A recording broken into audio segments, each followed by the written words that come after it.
My name is Bermudez, and this semester we were tasked with taking a problem related to the two disciplines we've been studying, all university career-wise, and making a project out of it. Since I've been studying the disciplines of world cinema and creative writing, I thought, what better than to do an experiment where I challenge ChatGPT to write a screenplay, and I write a screenplay with the same criteria, and see if a group of people that have no idea who wrote what screenplay could decipher it and see which one was AI and which one was human, and which one was better and which one was not. And I am by no means saying that I am any sort of established writer. I have only written 2 screenplays, and it was for student competitions, film school stuff, so I have no, major experience, but at the end of the day, it doesn't really matter. The whole point of me doing this is to sort of prove generative AI does not capture human emotions as well as we do, and I feel like a way to prove that is to see if I can write a convincing enough screenplay that has the same sort of vibe to the ChatGPT one and have people decipher it and asking them a couple questions about it. For one,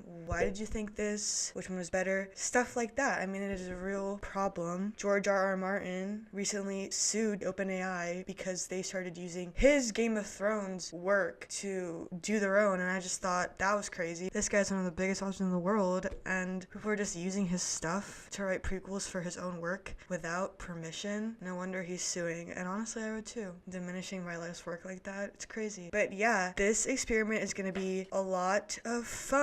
I'm going to write the screenplay, I'm going to document the process, and it's going to be great. The screenplay, it has to include 4 characters, one named Gabby, and it has to include a knife, and it has to be humor, and that is what I'm going to input into ChatGPT, and I'm going to write something with those requirements as well. And with these requirements, I hope to write a screenplay that, one, proves that it is distinguishable between a robot and a human speaking, and 2, to just get other people's opinions on this issue. See if it is, to other eyes other than mine, distinguishable, and to figure out, is there a world where generative AI specifically, could potentially take over these writers writing these movies and screenplays? And is it obvious to the public and audience, and just general opinions and feelings about it? So with that being said, I am now going to get to the part of the video where I asked ChatGPT to generate me a screenplay with these criteria. Here we are at the part of the video where I asked ChatGPT to write a screenplay that is 3 to 4 pages long, comedy, takes place in a laundromat, has 4 characters, including one named Gabby, and that contains a knife. And I'm going to time to see how long it takes ChatGPT to write this, because I feel like that is important. I have my timer ready here. Started both at the same time. Honestly, it's taking a lot longer than I thought it would. I feel like you would have generated it in 3 to 4 seconds, so yeah.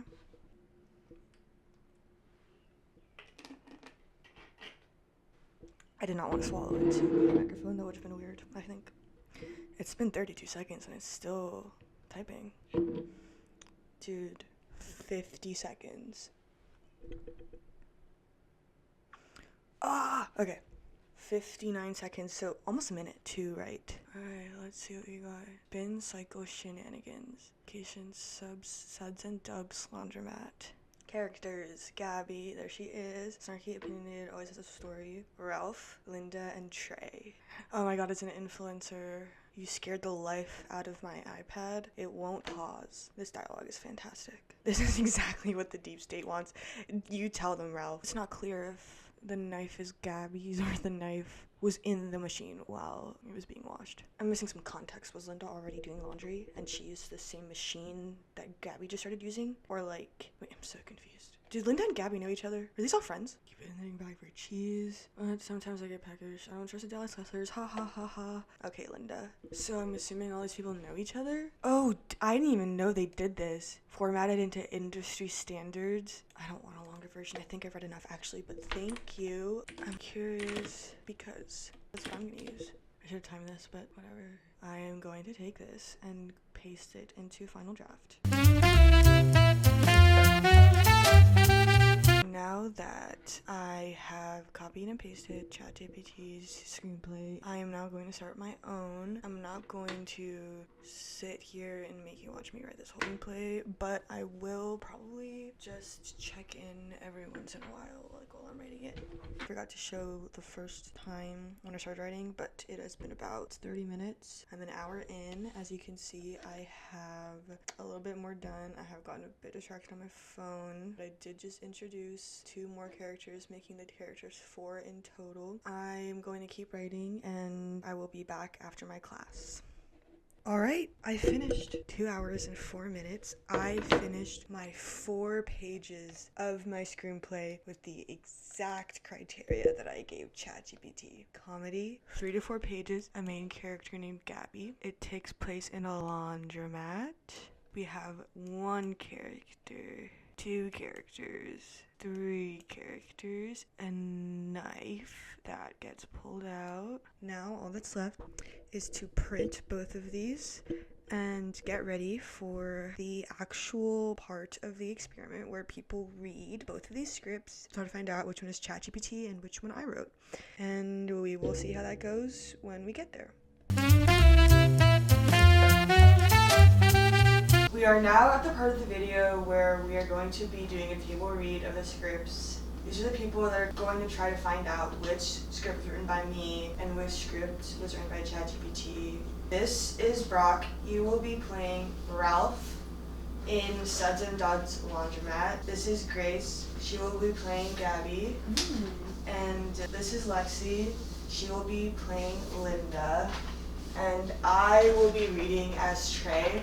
The way we're going to go about this is kind of a table discussion. I won't be giving any opinions or anything. I'll be here kind of reading it because I wrote it. So with that being said, I can also do the actions. Okay, sounds good. Okay. The laundromat hums with the sound of tumbling dryers and gurgling vending machines. Gabby, mid-30s, snarky and full of caffeine, sits cross-legged on a folding table, sipping a smoothie like it's a martini. Ralph, early 40s, conspiracy enthusiast and sock with sandal aficionado, wrestles with the vending machine. Linda, sweet and silver-haired, crochets with military precision while watching a soap opera on her iPad. Trey, 20s, a wannabe influencer with a ring light and delusions of virality, sets up his phone. What's up, laundry legends? It's your boy Trey, back with another episode of Spinfluencer. Don't forget to like, sort, and subscribe. If he says Spinfluencer one more time, I'm throwing myself into the industrial dryer. Just like I thought, the chips are stuck. Government sabotage. First it's the Funyuns, next it's the freedom. Ralph, maybe don't yell at the snacks. You scared the life out of my iPad. It won't pause. Exactly what the deep state wants, Linda. They're everywhere, even in the sour cream and onion. A loud clang from one of the washers. Everyone freezes. Gabby hops off the table and digs into a laundry basket. She holds up a shimmering chef's knife. Well, look what I just washed with my whites. Oh my, is that...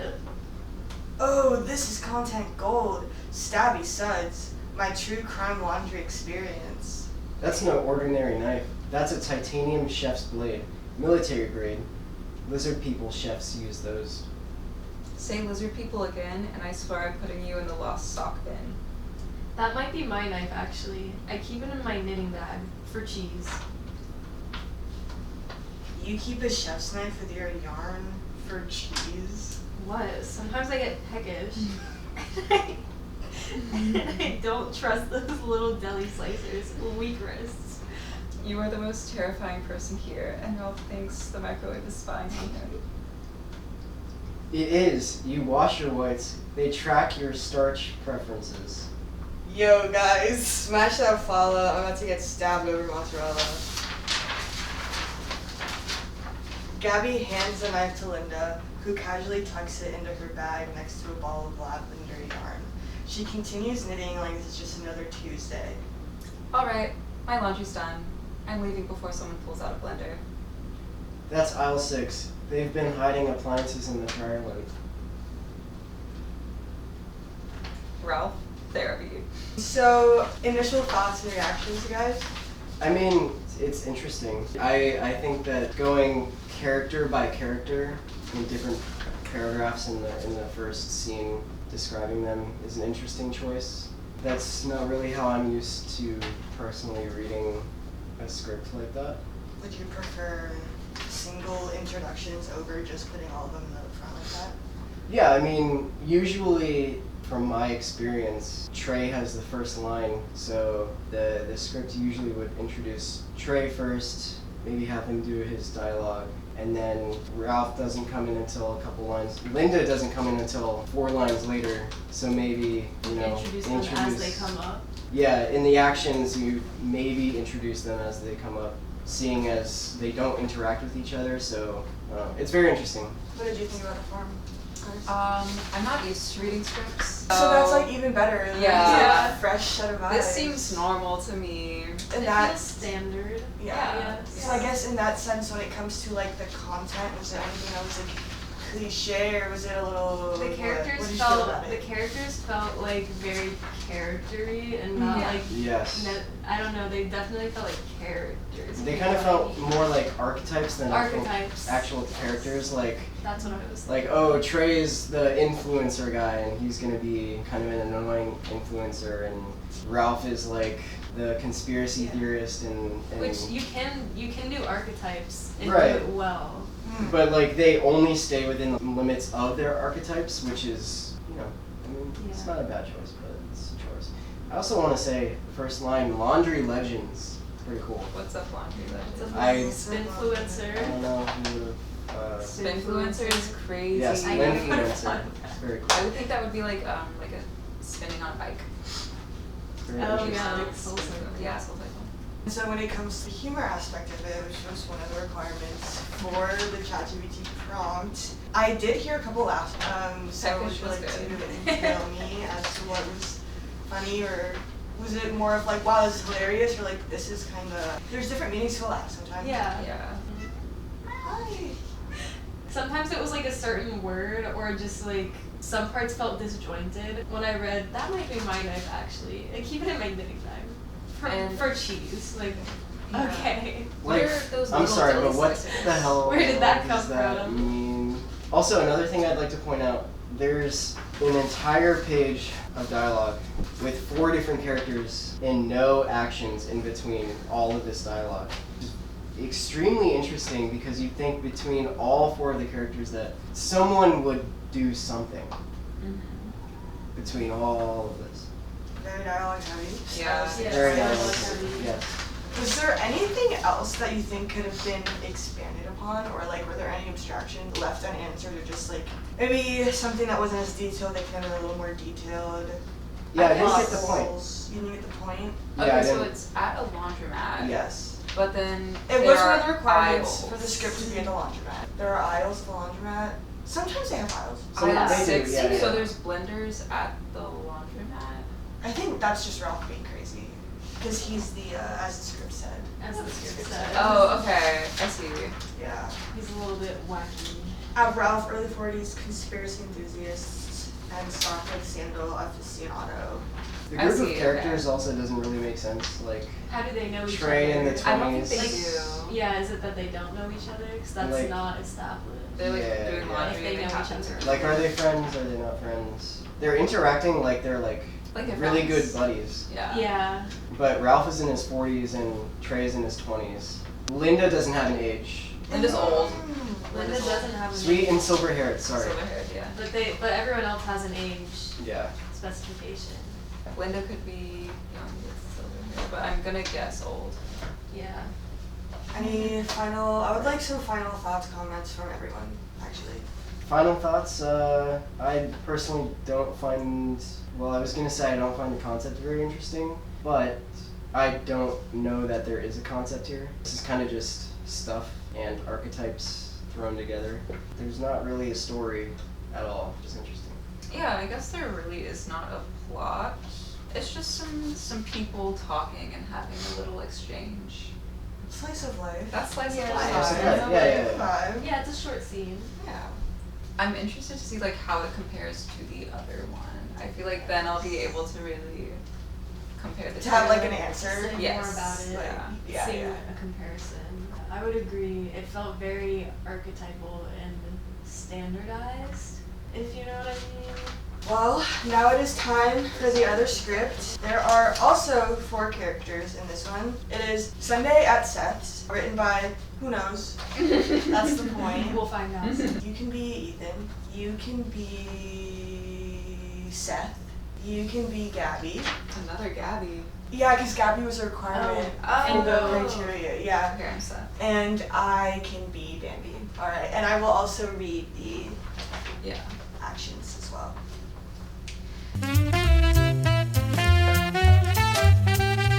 Gabby, early 20s, brunette with shoulder-length shaggy hair and an arm sleeve of patchwork tattoos, is carrying damp, dark clothes in her arms, looking for an empty dryer at Seth's squeaky clean sud machines. They're all being used except for one in the right back corner. As Gabby walks up to it, she doesn't notice the pile of soapy water expanding from underneath one of the washing machines. When Gabby goes to open the dryer, she sees the word finish flashing on the dry machine's display screen. Bruh. Gabby sighs and gets the attention of Ethan, 17, black hair styled into a bowl cut, with a Seth squeaky clean sud machines hat, who is sitting on chairs pushed up to the adjacent drying machine. He is playing a first-person shooter game on his phone. I saw some old lady put her clothes in there like 2 hours ago. And she hasn't been back? Haven't seen her since. Ethan continues playing his game, and Gabby looks down at the damp clothes in her hands. She notices Ethan's hat. Well, I need to dry my clothes, so... Ethan shrugs in response and continues playing his game. Gabby stares in disbelief as the sound of washing machines, shooting noises, and video game screams continue in the background. And then we take a beat. Okay. Hello? Don't you work here? Can you move this? Ethan frustratedly slaps his phone in his lap and looks up at Gabby. Hello? Do you not have arms or legs? Ethan takes out his AirPods from his pocket, turns them on, and puts them in his ears. He turns the volume up and continues to play his game. Gabby sets her damn clothes on a chair near Ethan and opens the occupied dryer. Guess I'll just do it myself then. Gabby opens the drying machine and starts dumping the clean clothes out onto the floor. I hope this reminds her to set a timer next time. Gabby throws the last pair of underwear on the floor and moves her damp clothes from the chair to the drying machine.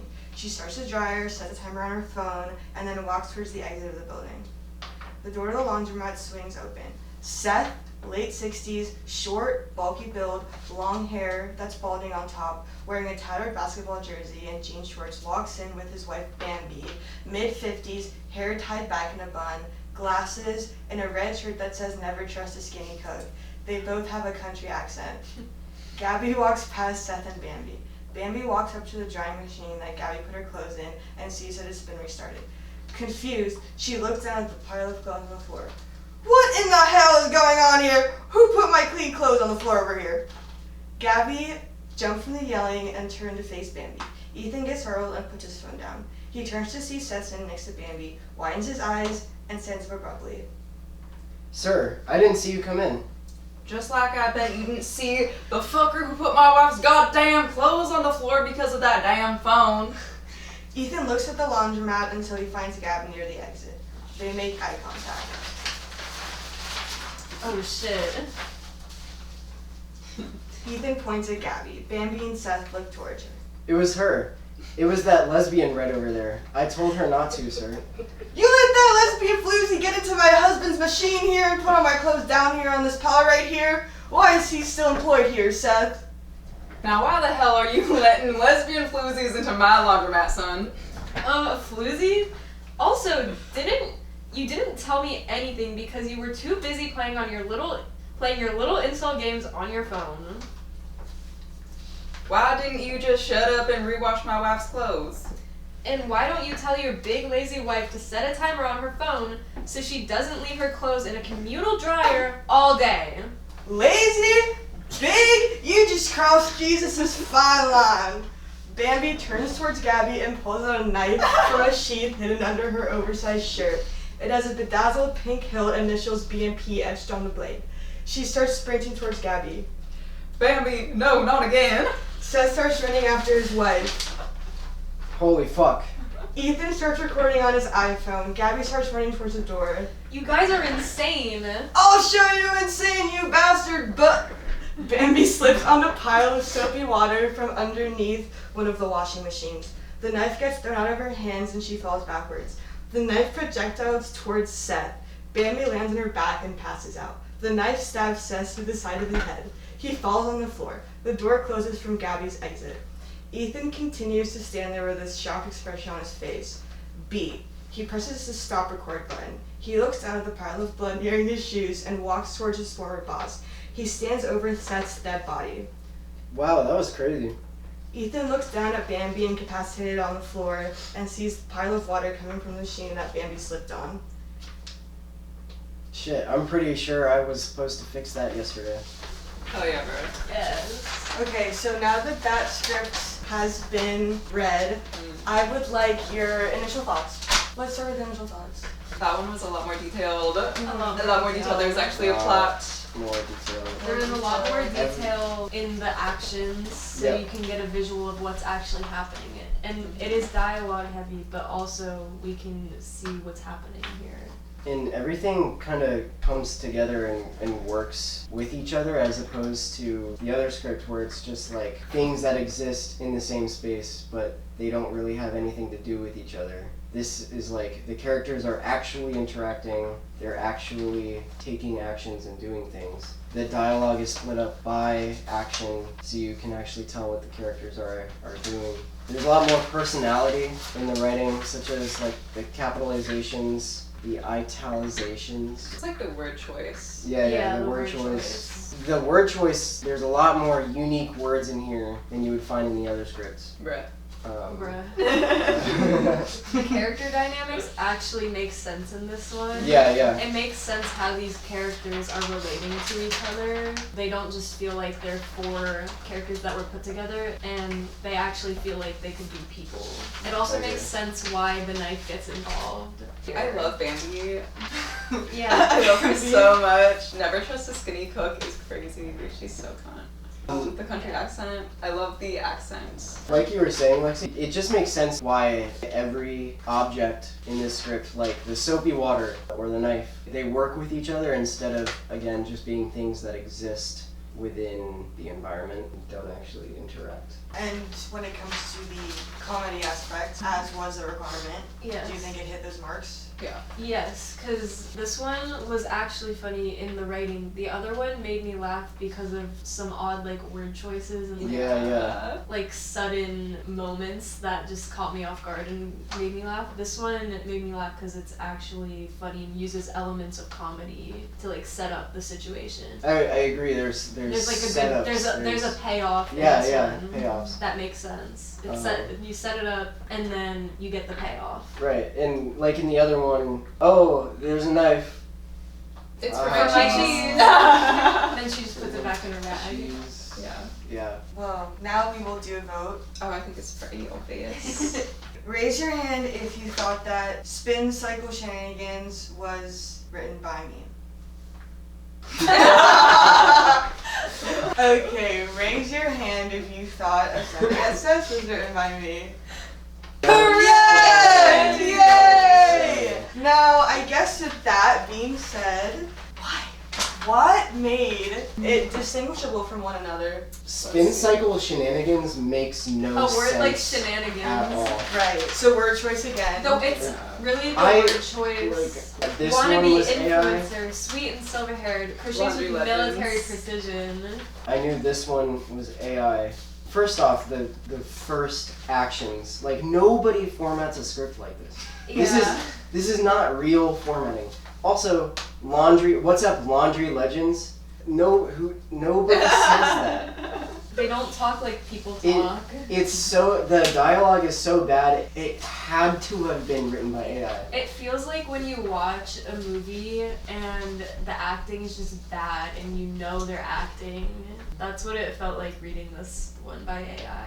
So these two scripts did have a couple of the same requirements. They both had to be 3 to 4 pages long.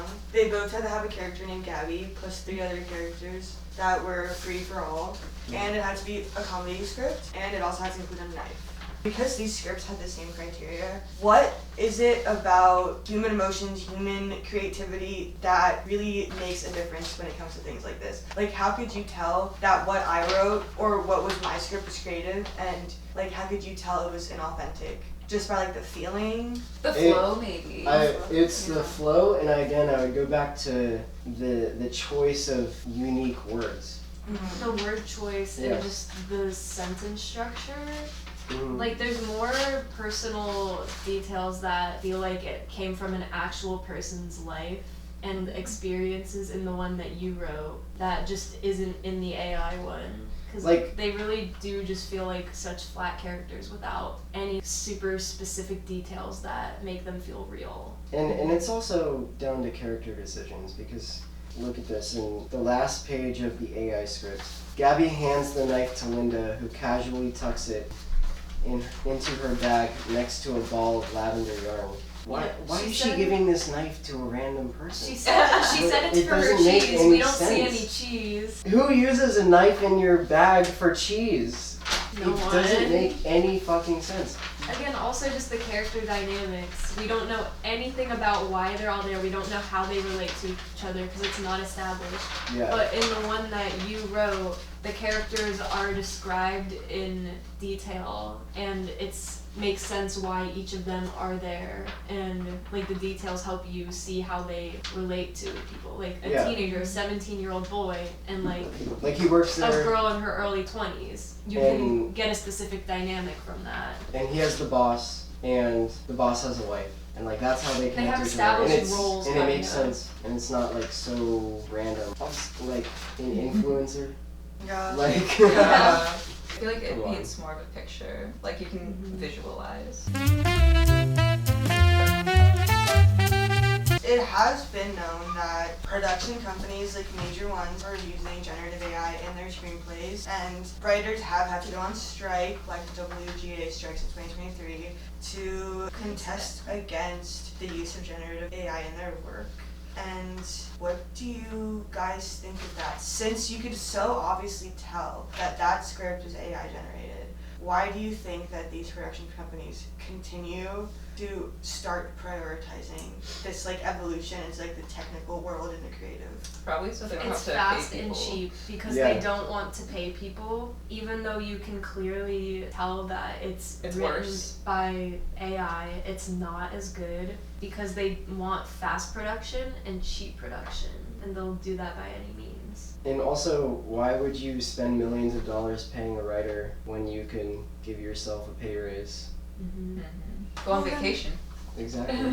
Then I guess, why do they do that if people want to see a good movie, like you just said? Because I would say that because of the way that AI has adapted, not a lot of people, unfortunately, are able to tell the difference. They can get away with it, and just because like a few people online are like, this is bad, like it doesn't really hurt their numbers a lot, especially for a company like Netflix. They put out so many films and shows every year that people watch it, and then it's either talked about online or not talked about online. But that doesn't matter because people watched it. They already got the views. They already get the money from subscriptions. And so as long as it's not actively bringing down subscriptions, who cares? Yeah. They got the money, they got the views, they're out.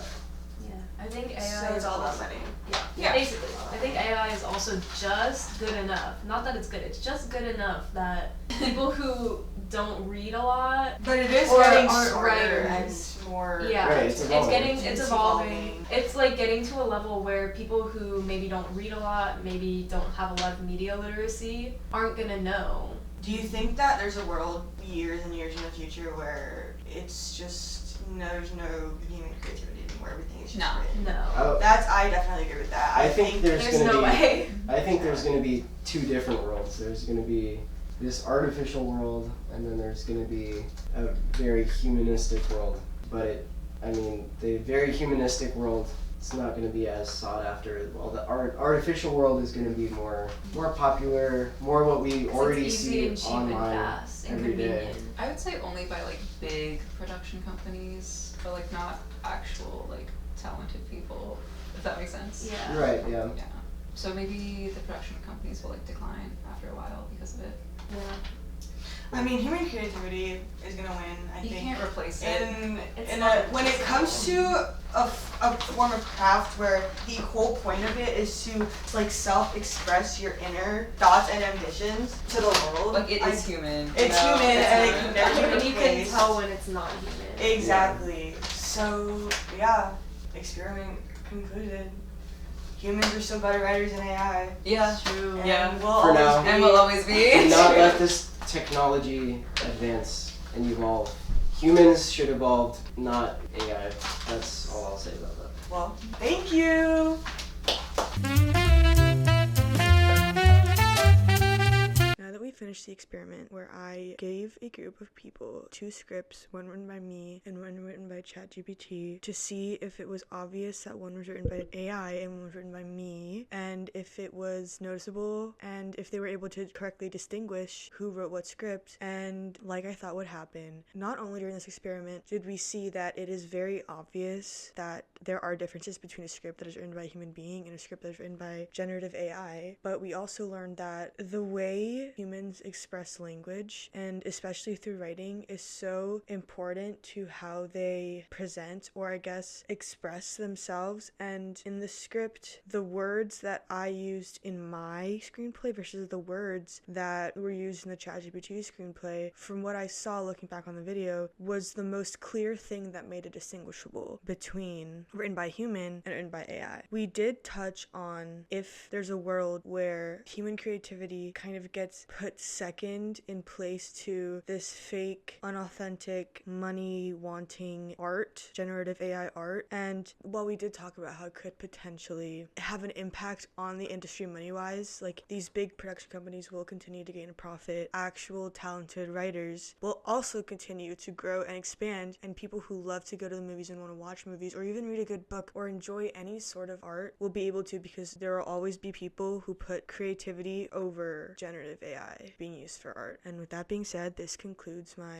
experiment. This video has been a work in progress for a couple months. It's been an incredible experience to really get in tune with this project and learn from it, and be able to write and read screenplays with my friends and talk about it was also great. I feel like all of us learned a lot. I did, especially. It made me more confident in my writing, knowing that, yes, one day maybe the necessity of making money will overtake the need to hire human writers, but those human writers will still always be better than generative AI, and will always write better than generative AI, and will always produce better content than generative AI, and I think that is all that matters. So thank you for watching if you stayed till the end, and I hope that you enjoyed and learned something as well. Thank you!